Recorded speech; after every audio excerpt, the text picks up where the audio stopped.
السلام عليكم ورحمة الله وبركاته ولا لها صوماليات آد بان إذين وذا السلام يا ميل كستو الدنيا دي كجوبتان قار أهان يوتيوب channel كيغا ولا لها كحيران وحان إذين لي هاي جيرو أو جوغا ما أنت وحان وذا بشارة إيهام بليو إسوكو جرتا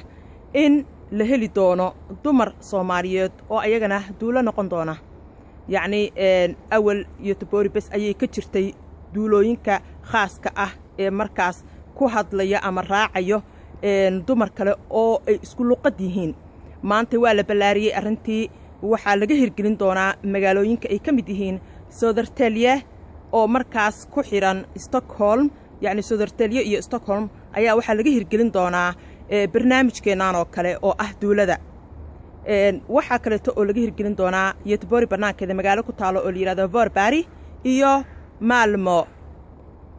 waxaan u bishaareynayaa labada dhinacba dhinaca noqon doona duula iyo dhinaca heli doona oo fursad u heli doona gabar duula ah oo raacda run ahaantii aad baan ugu faraxsanahay in la balaariyay mashruuceenan oo ay mar dhow gaari doonto Sweden oo dhan yani markaan leeyahay waa idin hambalyeynaya waxaan ka hadlayaa gabdhaha ku dhaqan Sweden gabdhaha ku nool Sweden gudaheeda magaalooyinka aan soo sheegay Södertälje iyo maxaan ku dhahayo Stockholm Malmö iyo Varberg afarta magaalo gabdho badan oo Soomaaliyeed ayaa marar badan i weydiiyay ubaxay waxaan ku noolnahay magaalooyinka nooca iyo noocaas walaalayaal duulama ka jirtaa run ahaantii aad baan u jeclaan lahaa inaad heshaan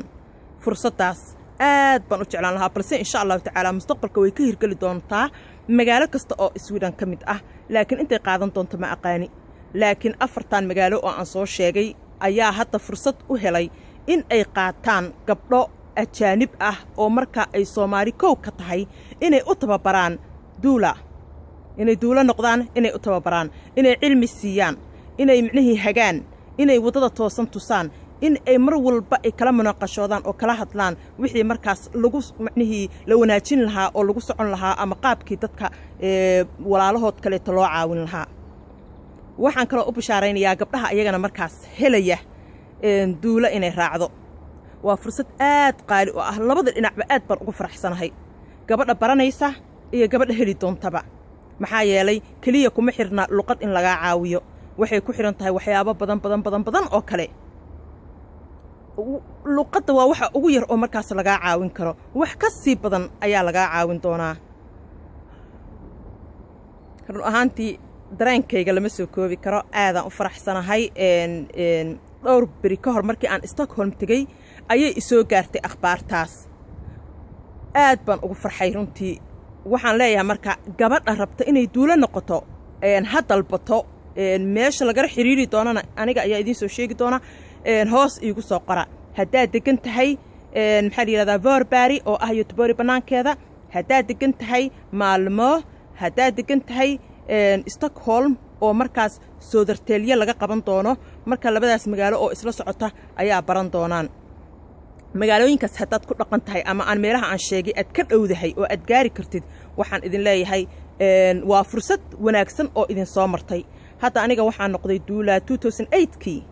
ilaa hadda hal maalin kama caajisin maxaa yeelay waan ku farxaa gabar Soomaaliyeed markay tiraahdo walaalo ubaxay waa mahadsan tahay waad i caawisay ama aan arko inay baahi qabtay aan ka caawiyay xaqiiqdii markay gabadha cunugu ka soo baxo dareenkeena lama soo koobi karno aniga hooyadaba waa isku ognaa aad baan micnihii dareenkaygu isu bedelaa marka walaalayaalow waxa weeye fursad qaali ah haddaad taqaano luqadda Swedishka waxaan ku leeyahay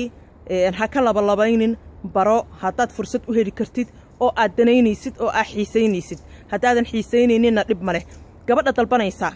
waa inay niyad u hayso waa inay rabto waa inay ka go'an tahay kaliya inay intay dalbato ay fursadda qof kale ay ka qaadato oo ay hadhowtana maaragtay ka caajisto lama rabo ama ay iyaduba ka baqayso hadhowta inay wax aragto ama dhiig aragto ama madax soo baxaya aragto ay hadhowna cararto lama rabo ma ka go'an tahay geesinimadaas ma leedahay rabitaankaas ma leedahay kartidaas ma leedahay dalbo ha ka labaynin waqti ma u haysaa dalbo waxaan idin leeyahay salaamu calaykum waraxmatullaahi wabarakaatuh maanta qorax fiican noo jirto ma sha Allah waa idin tusi doonaa